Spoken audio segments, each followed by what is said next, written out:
My name is Striker J.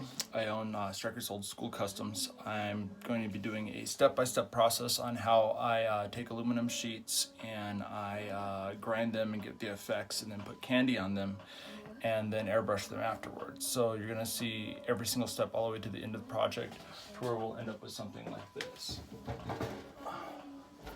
Right here you have your ground effect metal, you got your different candies, and you got your Opex, and I use Cretix color with this, and I'll be using between Cretix color and Alpha 6 on the project I'll be doing with these aluminum boards. So I'll show you now exactly what I do.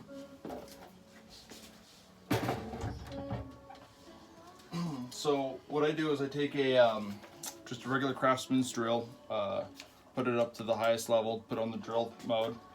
I get these little rubber discs right here that hold the fiber discs that you can pick up easily from Harbor Freight. They're really cheap. They're inexpensive. I mean, it's like $6 for a pack of these.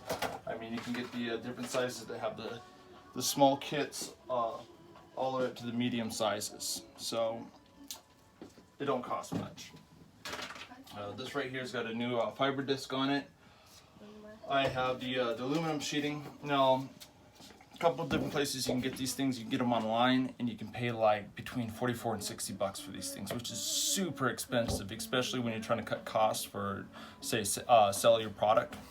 So what I go to is I go to Home Depot or Lowe's, and then you can go to the little metal tin section, and you can find these sheets, and they have everything from the different colors to whether they're milled, plain, so on. In fact, this one is it's got a mill finish on it because it's got that line sheeting. It's all scratched up, but that's okay because we're gonna scratch it up anyways. So, and then yeah, this is mill plain. They're about $10. So this is one side that I've already done on it. I don't care much how this one came out, so I'm going to redo the back on this one. Now for the stickers, being that we are going to be grinding on them, all you do is you just want to take a razor blade. Make sure that you don't run these things off the edge because they're really soft, and you can actually bend the aluminum on them.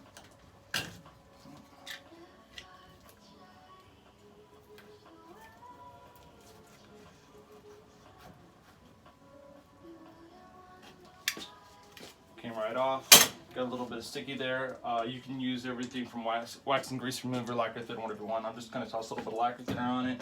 Being that we are scuffing this top of this, it doesn't matter. Just using a regular little red Scotch-Brite.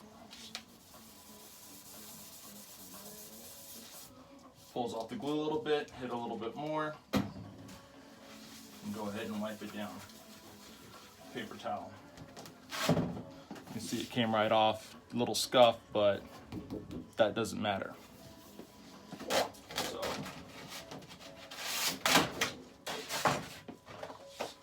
move some of these things out of the way. Move my Alpha 6 paint over.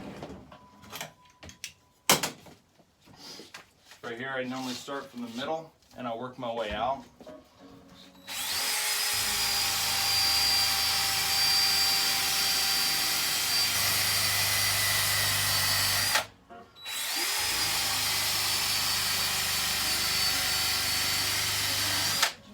Now you can play with this and get all sorts of different effects. The effect I'm going for is like a long effect. What I have over here is already one done. So you can sort of see like the end process of what it looks like with the candy. So as you go through, you can see like I did like a long waves through it. So that's exactly what we're going to be doing here.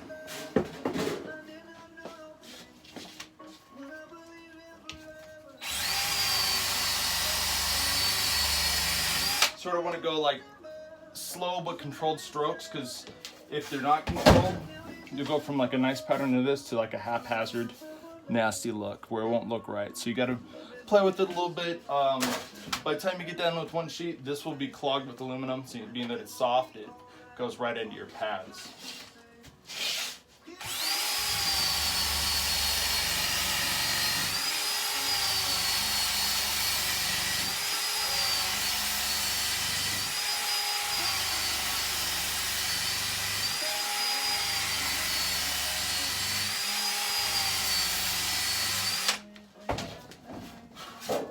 You can tell the pattern's starting to come out on it.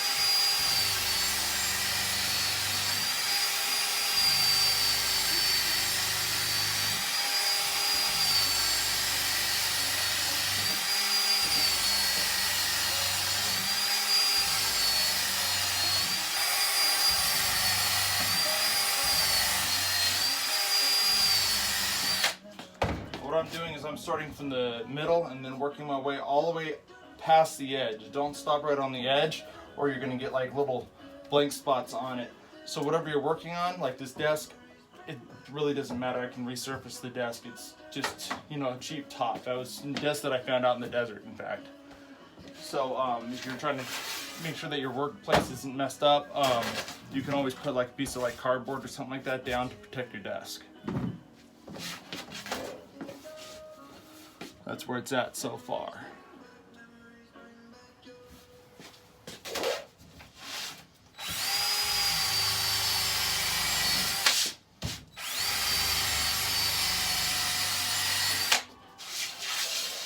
Now you can get a little hypnotized by what you're doing, and then you keep running the lines and you see it squares off. So an easy way to do it is you can start a pattern. So I know like, okay, this is going to be straight here, this is going to go across angle. So long strokes, then I need to shorten my strokes. Crossed.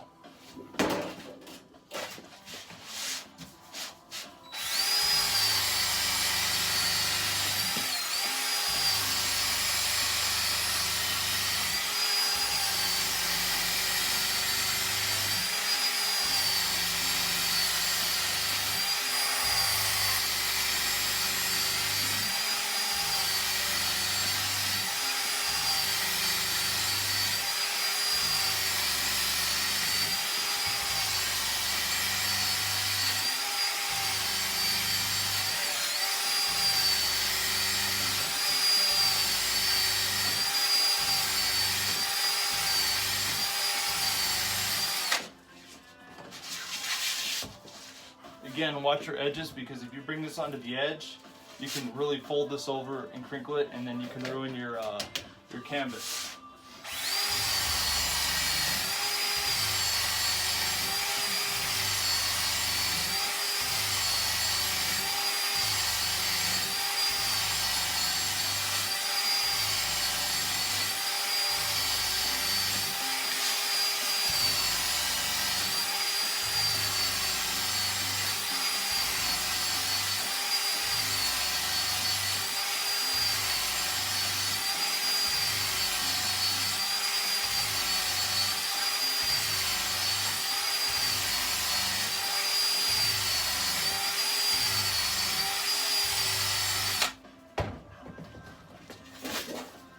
You check to make sure that there's no flat spots from the regular steel on it. You want to make sure that everything is off of it.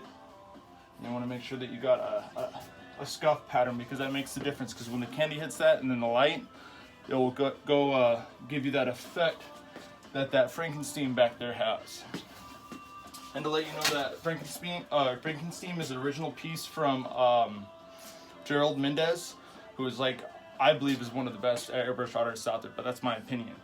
I took one of his courses, and that was the end result of the course. I got maybe about 100 hours of it plus.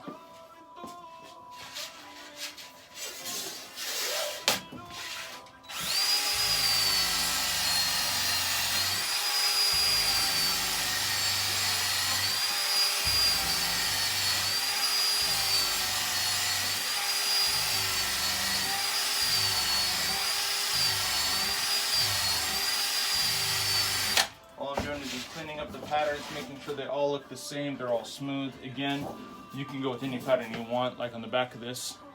That's one style pattern.